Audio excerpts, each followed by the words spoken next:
Olá pessoal, hoje como combinado, tinha falado para vocês que ia entrar ao vivo por volta das 4 horas para a gente estudar um pouco sobre Descartes, né? Descartes e seu método.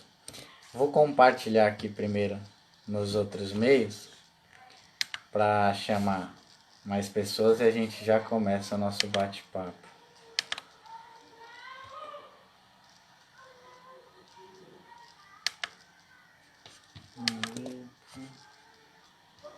Publicar.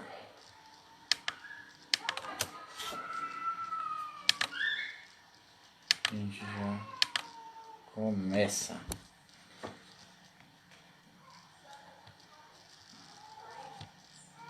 Ué.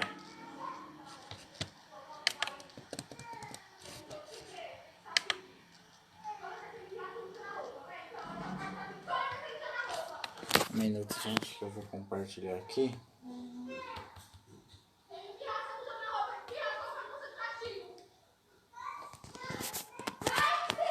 Pronto, compartilhei na linha do tempo. E vou colocar duas questões do Enem. Uma desse ano no comentário e uma de 2014 aqui, se eu não me engano.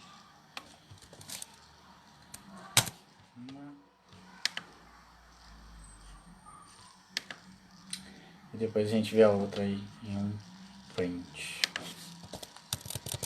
Bom, galera, vamos lá então, sem muita demora.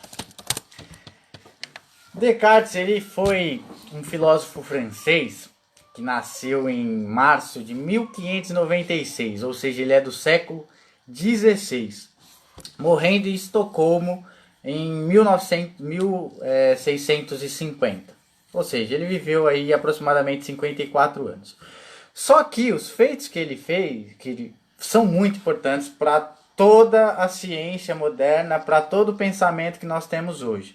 Para você ter uma ideia bem clara, você estuda matemática, português, geografia, todas essas disciplinas de maneiras separadas por muita influência do pensamento dele.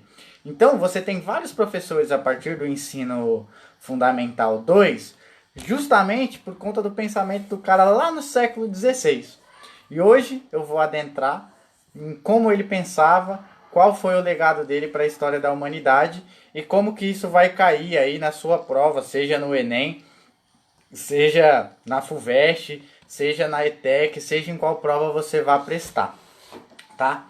Bom, primeiro a gente tem que ter noção de uma coisa que é importante, muito importante, que quando René Descartes vivia, se acreditava que a Terra era plana e que ela era o centro do universo.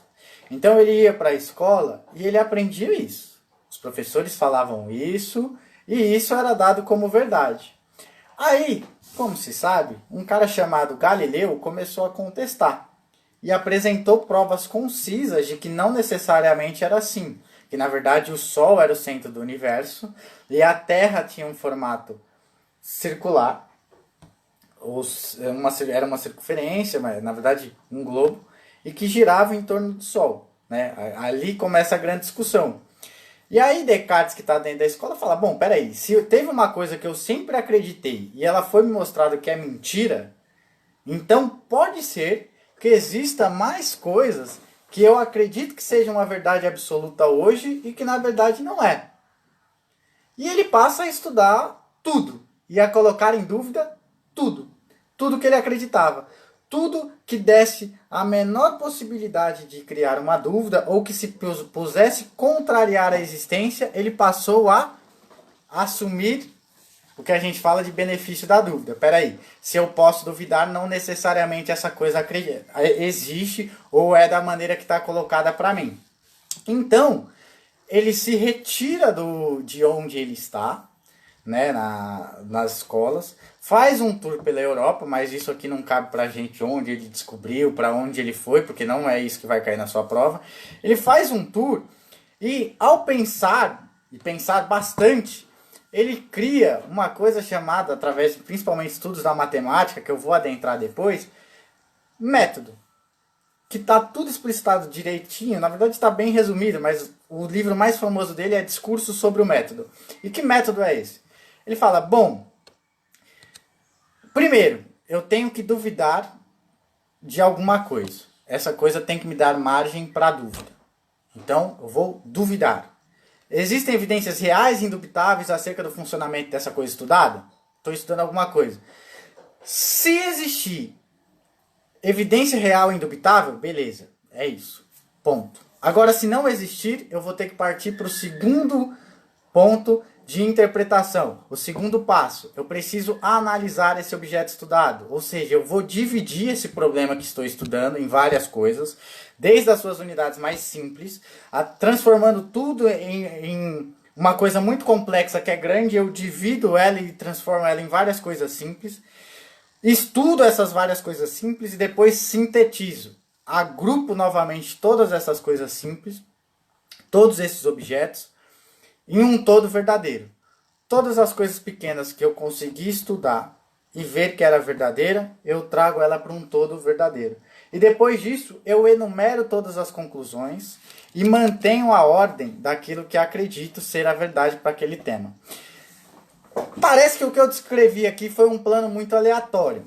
Não foi uma coisa que... Não, na verdade, esse é o princípio que dá base para a metodologia da ciência moderna.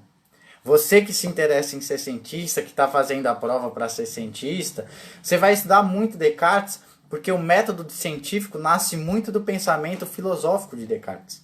Primeiro, você tem um problema, ou seja, vamos supor, sendo mais didático, eu quero estudar a participação humana no aquecimento global, né?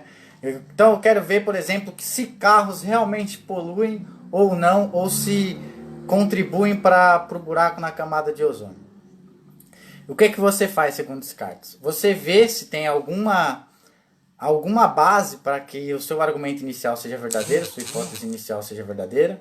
Depois você divide isso em vários problemas, em várias camadas, ou seja, qual é o gás carbônico? O gás carbônico tem relação com o ozônio? O que compõe a camada de ozônio? Quais as perguntas que eu tenho que fazer para provar a hipótese inicial? Depois que eu coloquei tudo isso à prova, tudo isso à base da observação, eu sintetizo tudo aquilo que aceitei e faço um artigo agrupado e enumerado com todas as conclusões que eu tenho. Não estou dizendo que é exatamente isso a metodologia científica. Isso vai mudar com o passar do tempo. Mas a sua base, a base inicial deriva daí, do pensamento cartesiano. Uma coisa que o vestibulando tem que ter na cabeça, hein? Vou fazer a prova de concurso, vou fazer a prova do Enem, caiu Descartes. O pensamento dele é baseado na racionalidade humana. Sempre. Sempre vai tentar racionalizar alguns aspectos. Tudo bem? Beleza. Tem duas coisas bem interessantes e bem curiosas que Descartes traz para o pensamento moderno, que ele ficou mais famoso e muita gente conhece ele por esses princípios, que é o penso logo existo, ou cogito ergo rerum, e o plano cartesiano que a gente estuda nas aulas de matemática. Essas duas coisas são derivadas de Descartes. E eu vou explicar agora como que ele chega a essas duas coisas. A primeira delas é o plano cartesiano. Descartes é muito importante para a matemática, porque a geometria e a álgebra eram partes separadas, uma da outra. Descartes junta as duas. Como? Simples. Através do seu pensamento, ele cria um eixo de coordenadas e ordenadas e coloca a geometria plana ali dentro. E ali você começa a conversar geometria e álgebra. Tudo dentro de um mesmo plano, né? Então, tudo isso que você estuda de gráfico, de interpretação, de medidas, toda a transformação de GPS, tudo que envolva álgebra e geometria de uma maneira coligada, deriva do pensamento cartesiano, deriva do plano cartesiano, tá? E é bem interessante, porque para quem gosta de discutir filosofia e queira se aprofundar nesse negócio, você tem um eixo que é o espaço e você tem outro, o x, que costuma ser tempo. Sempre que você vai fazer uma função matemática, quem está no terceiro ano sabe disso. Você tem o y e o x. O X geralmente quer dizer tempo. Se você traz o pensamento de Descartes, que eu vou interpretar lá atrás, a gente vai ver que ninguém é, todo mundo está. Mas para isso eu tenho que introduzir o conceito de penso logo existo. Vocês vão ver que vocês não são bonitas, vocês estão bonitas. Você não é bonito, você está bonito. Você não é inteligente, você está inteligente. Mas primeiro vamos voltar lá para o cogito logum rere. Bom, já que Descartes, como eu coloquei lá no começo, na aula, na introdução, ele desconfiava de tudo, a primeira indagação que ele tem é: eu preciso provar que eu existo. Caramba, professor, ele é meio bagunçado da cabeça. Não, ele não é. Para uma coisa existir, ela tem que ter o benefício da dúvida. Por isso você tem que duvidar da sua existência. E aí Descartes parte de um princípio, de um pensamento, de uma primeira meditação. Quais são os contrapontos que podem colocar e a me convencer que eu não existo? Porque você precisa ter uma dúvida primeiro. Negação dos sentidos. Nem sempre os meus sentidos dizem exatamente o que eu estou sentindo ou aquilo que realmente é. Como assim? Vamos lá. Se você está aqui em um quarto e alguém bate, por exemplo, eu gosto de usar esse exemplo, com dois cocos, um em cima do outro, você pode pensar que um cavalo está vindo até você. Ou se você estiver andando em um dia muito quente e olhar para o asfalto, você vai ver muita fumaça subindo e vai parecer que tem água tem poças de água perto do asfalto. Isso é uma miragem. O primeiro, sua audição te enganou. Nesse segundo exemplo, sua visão está te enganando. Então, nem sempre os sentidos são totalmente reais. Opa, peraí. Então, realmente eu existo mesmo? Vamos para o segundo passo. Vencidas essas características, eu estou vivendo ou sonhando? Eu tive um professor de história, o Roberto Arruda, que uma vez me fez essa pergunta na sala de aula. Ele falou assim: Francisco, me prova que você existe. E aí eu, sem entender, nunca tinha ouvido falar de Descartes, eu falei: mas o que você quer que eu faça? Você quer que eu apresente meu RG para você? Ele falou: não, eu quero que você me prove que você não é um sonho ou um fruto da minha cabeça. E essa é a segunda indagação que Descartes faz para si mesmo. E a terceira, ele fala: bom, peraí, então eu só vou conseguir provar a existência através de uma ciência exata, que é a matemática. A matemática é a única ciência exata que a gente tem e a gente consegue estudar realmente os conceitos humanos. Então, se eu entendo a matemática, eu consigo provar que é a humanidade ou que eu existo. Aí ele fala: peraí, 2 mais 2 é sempre 4. E 3 mais 2 é sempre 5. 1 mais 1 é sempre 2. Mas peraí, isso é real ou existe um ser maligno que quer que eu acredite que isso é real? E alguém pode estar me enganando. A matemática pode não ser exata, ela pode ser uma crença.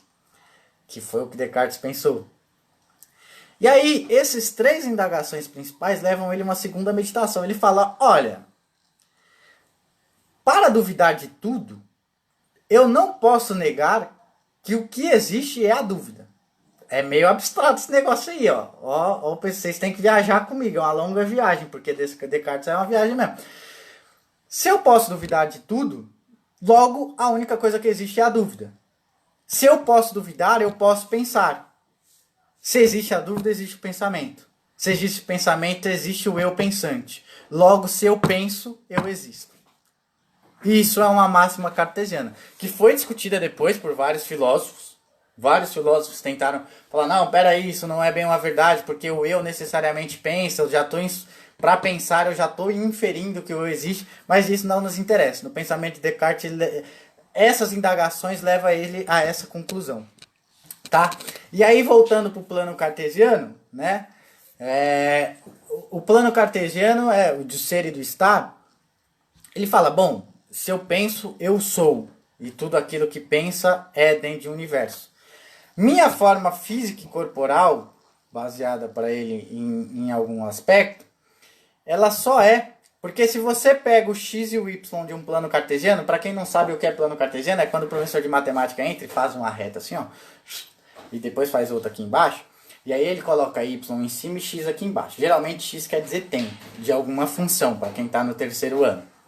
Para quem está no ensino médio, geralmente é para representação gráfica mesmo. Aí está o x e o y, e x quer dizer tempo. Y, vamos supor que seja existência. Se você pega todo o tempo da Terra no eixo Y, a sua existência no eixo X, sua existência não dá nem um pontinho.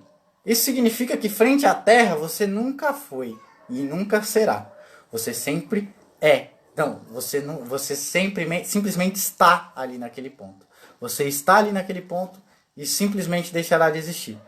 Disso, ele tira uma argumentação lá que ele leva para depois para provar a existência, o que para ele, né, para provar a existência de Deus e provar a existência do ser, mas baseado no plano cartesiano que a gente tem diariamente, e é bem interessante. E aí entra um outro debate que ele coloca na filosofia, mais a título de curiosidade também, que a gente nunca vai conseguir racionalizar um princípio de existência humana ou universal. Por quê?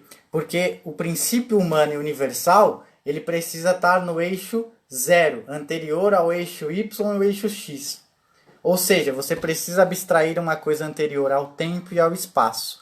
E a racionalidade humana, por ela ser muito presa, o jeito que a gente pensa hoje é tão cartesiano, a gente separa tanto as coisas para pensar e interpretar, que a gente não consegue abstrair nada anterior ao tempo e ao espaço. Veja, a palavra anterior já tem uma noção temporal. Então a gente não consegue abstrair nem racionalizar um princípio de existência. Isso baseado no pensamento cartesiano. Então, Descartes, vamos ver se ele é pouco importante. Ele é o cara que basicamente cria o início da metodologia científica. O início da metodologia científica. Ele é o cara que basicamente é responsável pela divisão de todas as matérias que a gente tem dentro do ensino básico, fundamental e da universidade.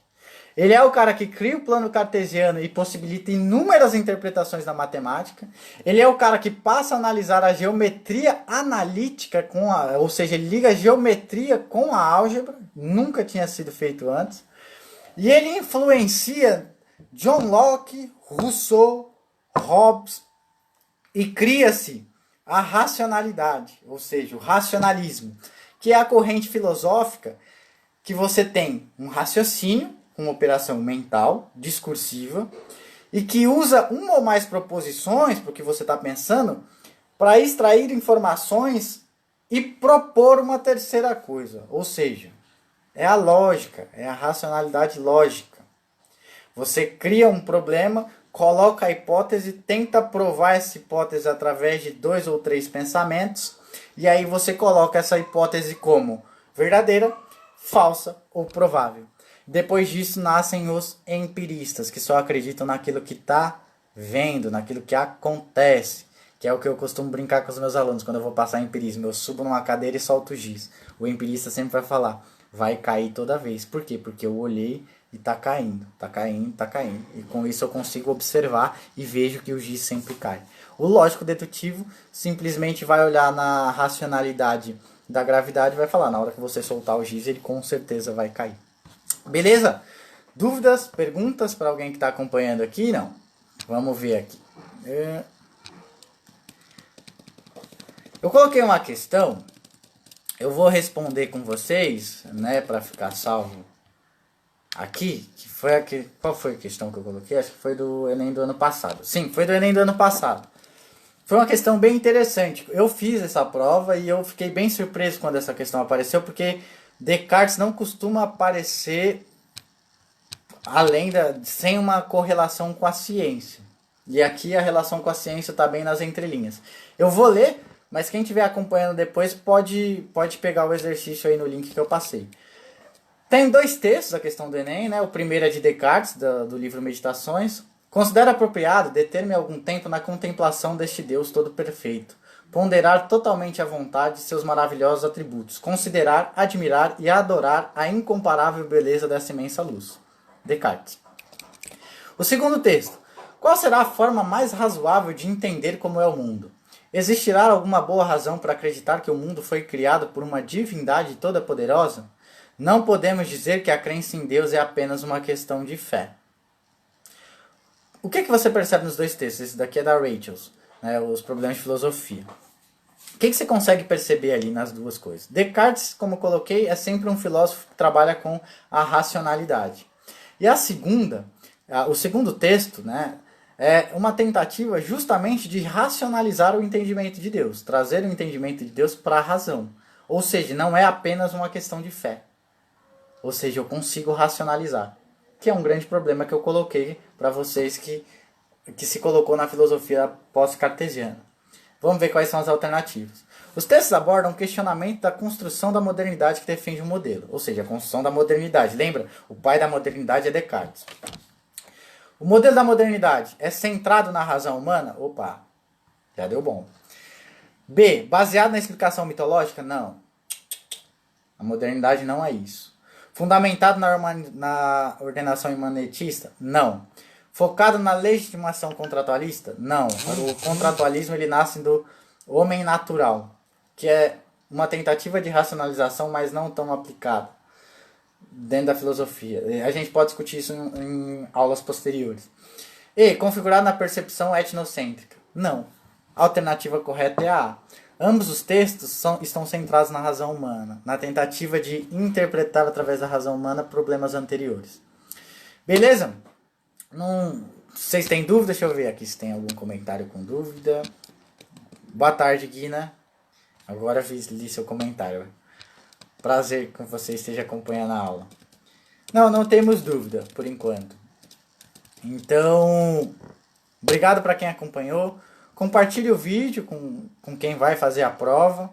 Foi um tema que, como eu disse no texto que eu publiquei lá no meu perfil, choveu na prova. Choveu, Descartes caiu em umas 2, 3 questões, não diretamente, mas com os textos dele. Então, é um tema interessante, por isso que eu tô lecionando agora. Um abraço a todos e boa sorte para quem vai fazer a prova e bons estudos para todos.